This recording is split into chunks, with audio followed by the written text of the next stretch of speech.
안녕하세요, 이준명입니다. 안녕하세요, 김대엽입니다.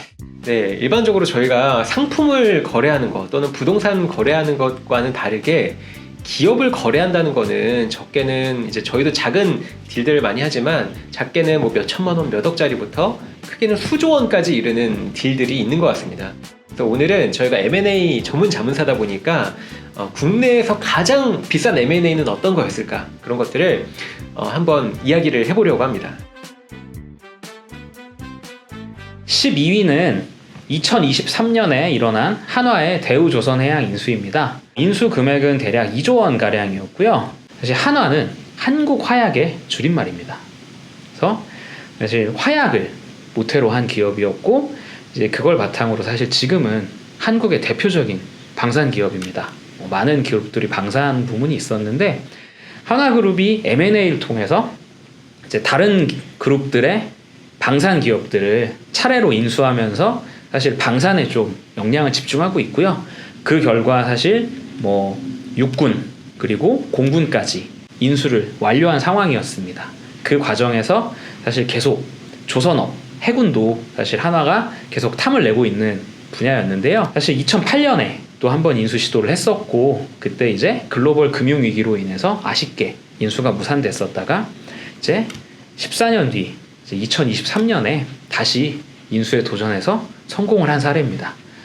이 M&A로 인해서 한화그룹은 육해공 전반에 이르는 방산 기업을 보유하게 돼서 시너지를 많이 내면서 성장을 빠르게 할 수 있을 것으로 기대하고 있습니다. 네, 저도 찾아보니까 한화가 세계 20위권의 방산 기업으로 또 랭크됐다고 하더라고요. 1위는 로키드 마틴으로 알고 있는데, 어쨌든 우리나라의 그 방산 기업이 20위권까지 높게 올라갔다는 것은 되게 고무적인 일이라고 생각이 되고요. 방산 매출만 9조 원이라고 하다 보니까 대단한 부분인 것 같습니다. 11위는 2021년에 중흥건설이 대우건설을 약 2조에 인수했었던 케이스입니다. 혹시 그 중흥건설이라고 하면 아파트 브랜드 혹시 아시나요? 들어본 적은 있지만 뭐 사실 그렇게 많이 들어보진 못했습니다. 네, 삼성은 레미안, 그리고 뭐 현대 힐스테이트, 대우는 푸르지오, 이렇게 저희가 그 빅5 건설사라는 곳이 있잖아요. 근데 그런 거에 비해서 중흥건설이라고 하면 몇 위지? 라고 바로 딱 떠오르지 않을 정도로 되게 좀 작은 기업으로 우리나라 사람들에게는 인식이 많이 될 것 같아요. 근데 놀라웠었던 거는 이 작게만 느껴졌었던 규모의 중흥건설이 빅5 건설사인 대우건설, 자기보다 규모가 큰 회사를 이렇게 인수했다는 게 되게 놀라운 이슈였던 것 같습니다. 중흥건설 같은 경우에는 대우건설이 인수했지만 아직도 비상장사죠. 그리고 광주에서 출발한 호남의 대표 기업이고요. 시공 능력 평가는 이 빅5 건설사보다는 한참 아래라고 볼 수 있는 뭐 30위에서 한 50위권 정도 되는 기업이었던 것 같습니다. 조금 더 흥미로웠던 거는 저는 이 중흥건설의 정창선 회장님에 대한 이야기였던 것 같아요. 이 전설적인 자수성가형 인물로 되게 유명하시더라고요. 그래서 이 가난한 농부의 아들로 태어나서 19살부터 건설 현장에서 일을 하시다가 금남주택이라는 거를 이제 41살에 설립을 하셔서 이제 같이 건설 쪽에서 일을 하는 지인들하고 단독주택도 설립하고 연립주택 같은 것도 건설하면서 광주에서부터 그렇게 좀 사세를 키워 오셨다고 합니다. 그러다가 이제 몇 년 뒤에 중흥건설을 출범시켜서 그렇게 키워 오셨던 게 현재는 재계의 20위권까지 올라온 중흥건설이라고 합니다. 그 광주에서는 예전부터 그 중흥 S클래스라고 하는 아파트 브랜드가 좀 고급 아파트로 유명했다고 합니다. 거기에서 이제 그 인지도를 많이 쌓다 보니까 뭐 김포라든지 의정부 뭐 이런 경기도권까지 진출을 하게 됐고요. 이 이후에 이제 가장 크게 도약했었던 이벤트는 이제 세종시에서의 프로젝트였습니다. 원래는 이제 LH가 세종시에다가 그 공급하는 공공택지지구가 딱 지정이 되어 있었는데, 정권이 교체되면서 그 행정도시 건설을 여기다가 할지 말지가 좀 불투명해졌다고 해요. 그래서 이 대형 건설사들이 세종시 부지를 갖고 있던 것들을 대거 포기를 하게 됐었고요. 이 정창선 회장님이 이때 이 땅들을 상대적으로 저렴하게 많이 매입을 해뒀었는데, 다행히 이후 정부에서 이제 세종시를 세종특별자치시로 이제 행정도시를 이전하는 것을 본격화하면서 그때 매입했었던 부지들이 정말 그 황금 같은 노른자 부지로 바뀌게 됐다고 합니다. 어떻게 보면 굉장히 정찬선 회장님이 선견지명이 있으신 거네요. 그러니까요. 그래서 세종에 그때 이제 행정도시로 지정이 되면서 여러 그 건축 프로젝트들이 있었는데 그 중에서 단일 브랜드로는 가장 최대 규모로 건설을 했었던 게 바로 중흥이었다고 하네요. 2012년부터 13년까지는 2년 연속 전국 아파트 공급 실적 3위까지 이루는 그 기염을 보였다고 합니다. 어떻게 보면은 그 호남에서 정말 작게 출발했었던 건설사가 국내 기존의 삼성, LG 다양한 그런 빅5 건설사들 물리치고 3위까지 올라갔다는 것은 엄청난 실적이었던 것 같습니다. 그래서 제가 그 정찬선 그 회장님에 대해서 조금 더 파봤는데 이런 말씀을 하셨다고 해요. 자금 관리를 주먹구구식으로 하다가 망한 기업들을 너무나 많이 봤다. 그래서 우리 회사는 어떻게 운영하냐면 사업을 계획하고 나서 그거에 따른 자금 계획을 세우는 게 아니라 자금 계획을 먼저 세우고 그거에 따라 사업 계획을 세운다고 하더라고요. 그만큼 이제 자금 관리가 되게 철저한 알짜 회사라고 하네요. 그래서 이제 이런 알짜배기로 정말 경영을 건실하게 잘 해오시다가 2020년에 내가 3년 내에 우리 중흥이 대기업을 인수해서 재계순위 20위까지 가겠다라고 이미 그때 선포를 하셨고요. 그래서 2022년에 실제로 그 대기업인 대우건설을 인수했고 재계순위 20위에 안착하는 것도 성사를 하셨다고 합니다. 그래서 그때 인수를 하고 나서 지금은 어떻게 됐느냐 또 되게 중요할 텐데요. 대우건설은 인수된 뒤에도 뭐 건축이라든지 토목, 플랜트까지 모든 사업 부문에서 골고루 잘 성장을 하고 있고요. 2022년과 2023년에는 매출 목표도 초과로 달성을 했다고 합니다. 그래서 이 인수되기 전에 채권단 산하에 있을 때는 시공 능력 평가가 6위에 머무르고 있었는데 중흥이 인수하고 나서 23년에는 3위까지 다시 회복하는 성과를 이뤘다고 합니다. 굉장히 성공한 M&A네요. 네. 10위는 2015년에 있었던 일인데요. 미래에셋증권의 대우증권 인수입니다. 거래대금은 대략 한 2조 3천억 정도의 거래대금이었고요. 저의 전 직장입니다. 예, 그리고 이제 2015년에 제가 사실 미래에셋증권에 재직 중이었을 때였는데요. 이제 이때 이제 뭐 사실 증권 시장을 좀 간단하게 말씀을 드리면 굉장히 조금 자본을 확충하면서 대형화를 하고 있던 시기였습니다. 그래서 이제 사실 상위권에 있었던 뭐 삼성증권이라든지 뭐 대우증권 그리고 이제 우리투자증권은 이제 NH증권에 인수되면서 이제 NH투자증권이라는 사명이 되면서 이제 자기 자본이 4조가 넘어가는 압도적인 증권사가 됐었고 그 뒤로 이제 삼성증권과 대우증권이 이제 3조대의 자기 자본을 가지고 1, 2, 3위가 서로 좀 경쟁을 하고 있는 시장이었고요. 이 당시에 미래에셋증권은 자기 자본 규모가 제가 그때 기억하기로는 이제 인수 전에는 한 이제 2조 정도 수준의 이제 회사였던 걸로 제가 기억을 하는데 사실 이제 인수에 앞서서 미래에셋증권이 굉장히 크게 증자를 한번 합니다. 이 증자한 자금을 어떻게 이제 사용을 할 것이냐에 대해서 사실 뭐 굉장히 많은 얘기들이 이제 나왔었습니다. 뭐 일부에서는 뭐 인터넷 은행으로 뭐 진출을 할 거다. 뭐 여러 가지 얘기가 나왔었는데 사실 갑자기 이제 그 대우증권을 인수한다고 하셔가지고 사실 저도 사실 내부에서 굉장히 놀랐고요. 그 당시에 조직에서도 좀 굉장히 센세이션했던 이슈가 됐던 걸로 제가 기억을 하고 있습니다. 그렇게 해서 이제 인수를 했고요. 그래서 한 2, 3년 정도의 통합 과정을 거쳤고 이제 지금의 순위는 사실 뭐 압도적인 1위 증권사죠. 자타가 공인한 압도적인 1위 증권사로 뭐 자기 자본 이제 9.4조 뭐 이제 곧 10조가 돌파할 걸로 예상이 되고요. 그렇게 해서 이제 1위를 하고 있고 그리고 다른 증권사들도 사실은 이제 굉장히 자기 자본이 커지면서 대형화가 됐습니다. 그래서 뭐 자기 자본 기준으로 이제 2위인 한국투자증권이 8.2조 정도, 그리고 3위인 NH투자증권이 7.1조, 그리고 4위인 삼성증권이 6.3조 정도로 이제 이 당시 대비 뭐 다들 이제 2배 이상의 자기 자본 확충을 해서 이제 현재 이제 사업들을 영위하고 있고요. 자본 규모가 이제 왜 중요하냐, 금융업에서 사실 이것들이 굉장히 중요합니다.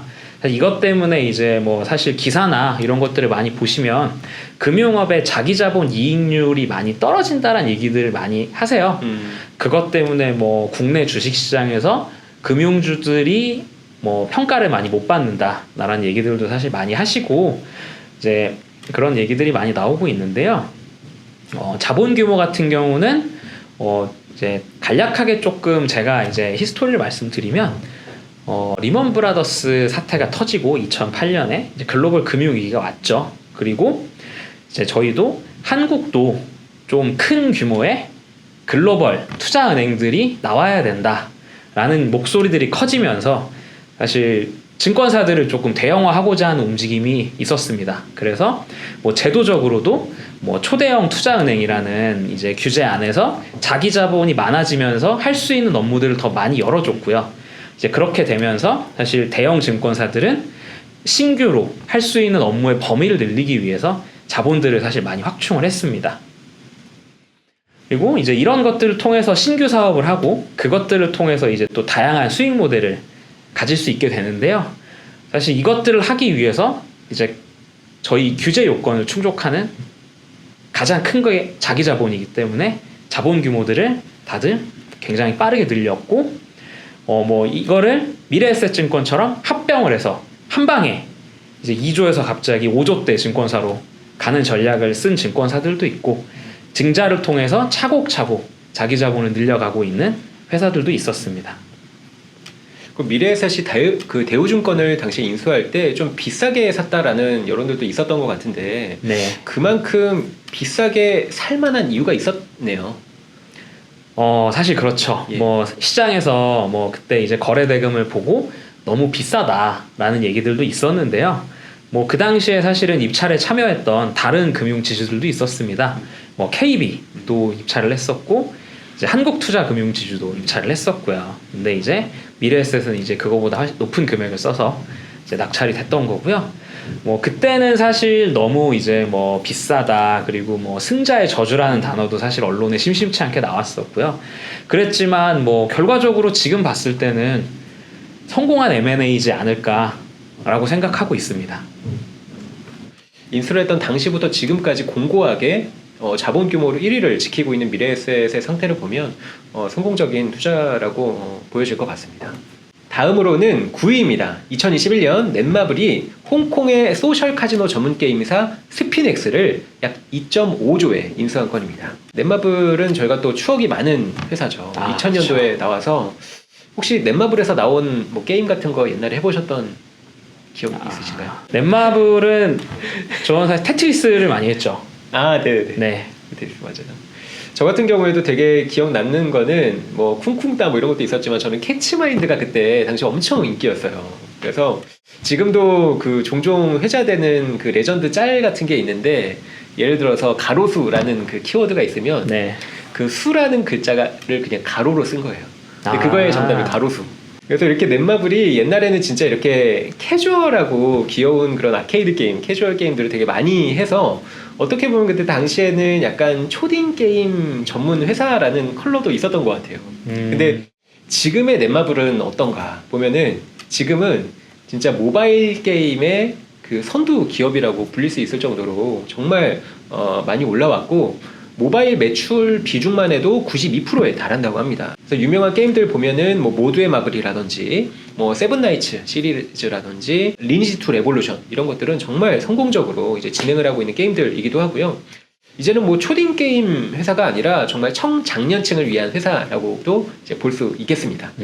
심지어 그때 당시에 유행했었던 그 캐주얼 게임들 중에서 아직도 이제 살아남은 게임들이 있는데 그거조차 지금은 거의 뭐 30, 40대 고인물들만 남아 있어서 더 이상 뭐 초딩 게임이라고 부르긴 어렵다고 하더라고요. 그래서 넷마블 이제 3N이라고 들어보셨나요? 예. 들어왔습니다. 예.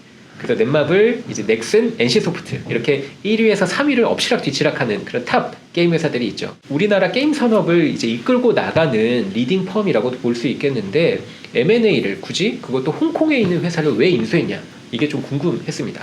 넷마블이 다수의 모바일 게임 흥행작을 보유하고 있는데 가장 아쉬웠던 숙제는 뭐냐면 영업이익이었다고 합니다.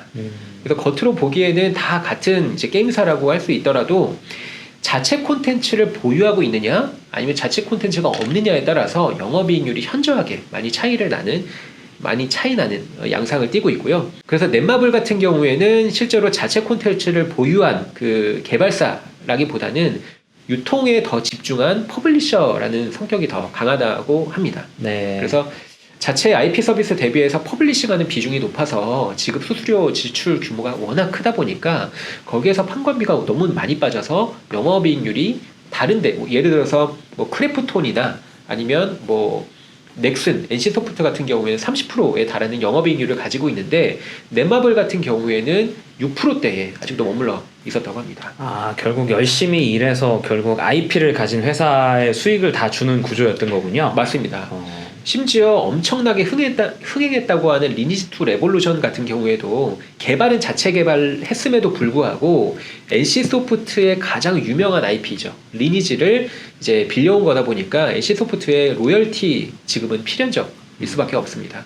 그래서 수익성에 대한 이슈가 존재를 했었습니다. 그래서 M&A를 통해서 글로벌 경쟁력을 확보하고 영업이익도 개선해야 되겠다라는 결정으로 글로벌 3위의 모바일 소셜 카지노 게임사인 스피덱스를 2021년에 인수를 했다고 합니다. 그래서 스피덱스라고 하는 그 외국 게임사뿐만 아니라 북미에서 유명한 뭐 잼시티라든지 카밤 같은 회사들도 이미 전에 인수를 했었던 경험을 가지고 있었습니다. 그래서 스피덱스를 인수하고 난 뒤에 지금은 어떠냐라고 한다면 일단 긍정적인 부분은 매출 규모를 키우는 데에는 엄청나게 크게 기여를 했습니다.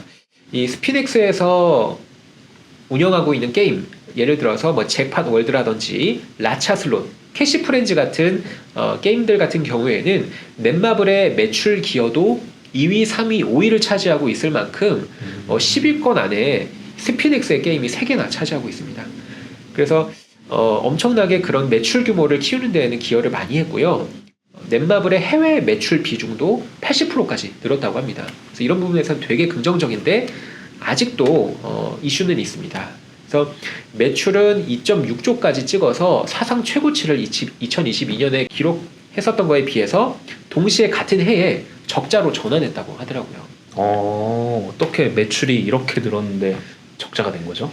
그래서 이 소셜 카지노 이 시장의 흐름과도 관련이 있는데 이 소셜 카지노 시장이 기대와는 다르게 생각보다 좀 주춤했다고 합니다. 그래서 이 영향으로 인해서 스피덱스의 영업권 그런 것과 같은 이제 무형 자산의 가치가 같이 하락을 했었고요. 수천억 원의 손상 차손을 재무제표의 비용으로 인식을 하게 된 겁니다. 그래서 영업 손실은 1천억대였지만 단기 순손실은 8천억대까지 확대가 됐고요. 이 중에서 스피덱스의 무형 자산 손상 차손액이 약 7천억을 차지했었다고 합니다.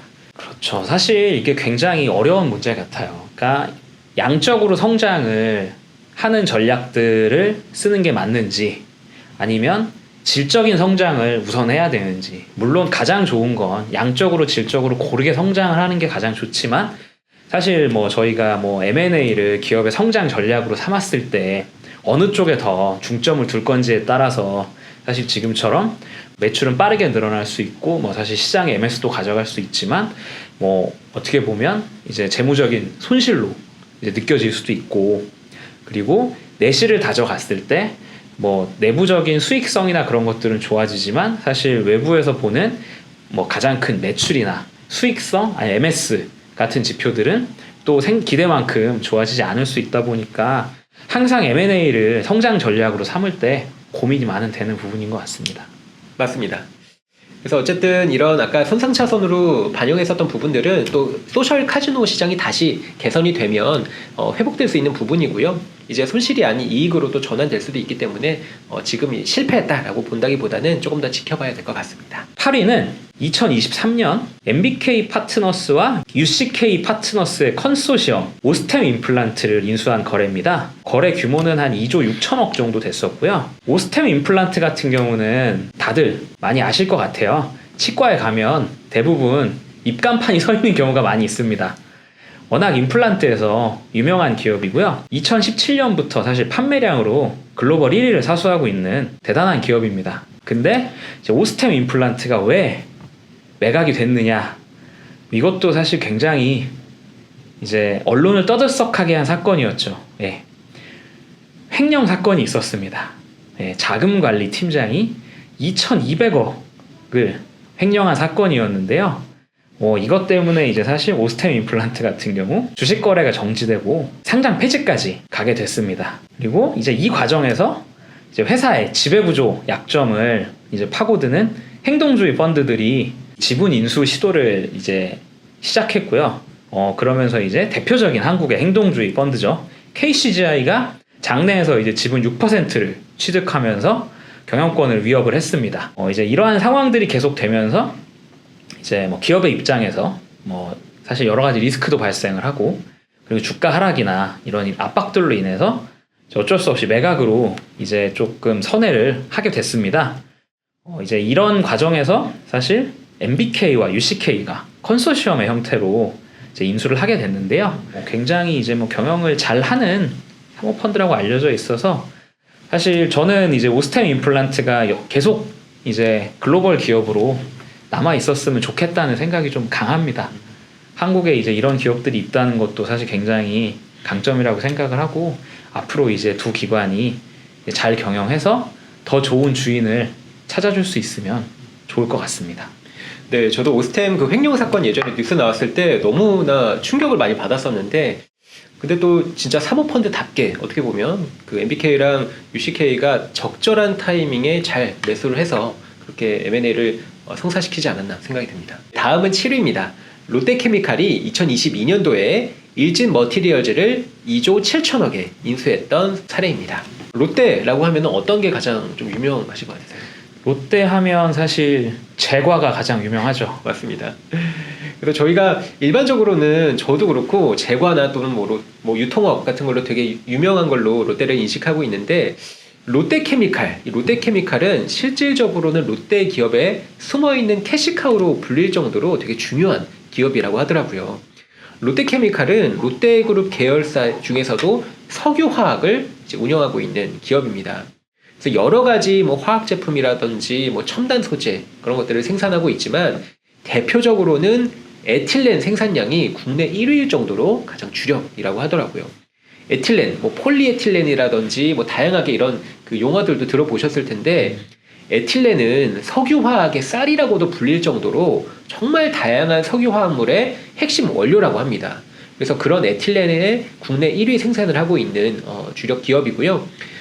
예를 들어서 에틸렌을 통해서 나오는 제품들이 저희가 일상에서 많이 보는 뭐 비닐봉지 같은 경우에는 저밀도 폴리에틸렌이고요. 좀 딱딱한 화장품 용기라거나 아니면 페트병 뚜껑 이런 것들은 고밀도 폴리에틸렌이라고 합니다.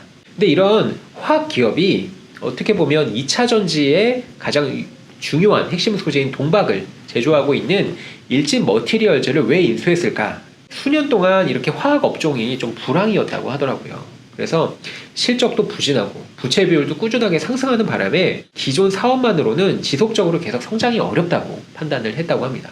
그래서 비핵심 사업은 매각하고 재무 구조도 개선하는 한편 배터리 소재를 롯데케미칼의 새로운 성장 동력으로 삼았다고 합니다. 근데 배터리 소재의 밸류체인을 꿈꿨던 이 롯데그룹의 아쉬운 분야가 있었는데 바로 음극재였다고 합니다. 음극재의 핵심 원료가 동박이고 이게 굉장히 얇은 두께로 생산이 되어야 되는데 그럼에도 불구하고 뛰어난 강도를 유지해야 돼서 기술 장벽이 아주 높은 분야였다고 합니다.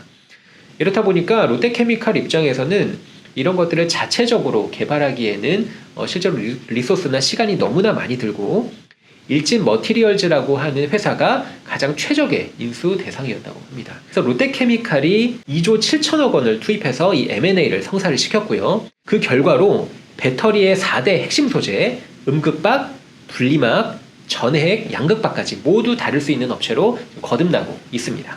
롯데케미칼 입장에서 직접 R&D를 통해서 뭐 자체의 기술력으로 만들 수도 있었을 텐데 일진 머티리얼즈를 인수함으로 인해서 시간을 산 거네요. 그렇다고 볼 수 있습니다. 근데 한 가지 좀 흥미로웠던 점은 인수전에서 승리하기 위해서 시가의 2배에 가까운 프리미엄을 지급했다고 해요. 그래서 처음에는 롯데가 2조에 써냈는데 최종적으로는 7천억이나 더 높은 2조 7천억에 인수를 했다고 합니다. 그래서 인수전이라는 게 아까도 말씀하셨지만 인수에 성공했다고 하더라도 결국에는 이 사업을 제대로 성사시키고 앞으로 사업 성과를 내야 이게 성공적인 M&A로서 나중에 평가받을 수 있잖아요. 그래서 승자의 저주에 걸리지 않기 위해서는 사업 성과를 통해서 7천억이나 높은 금액을 투입한 만큼 이 시너지를 분명하게 입증해야 한다는 부담이 존재할 것 같습니다.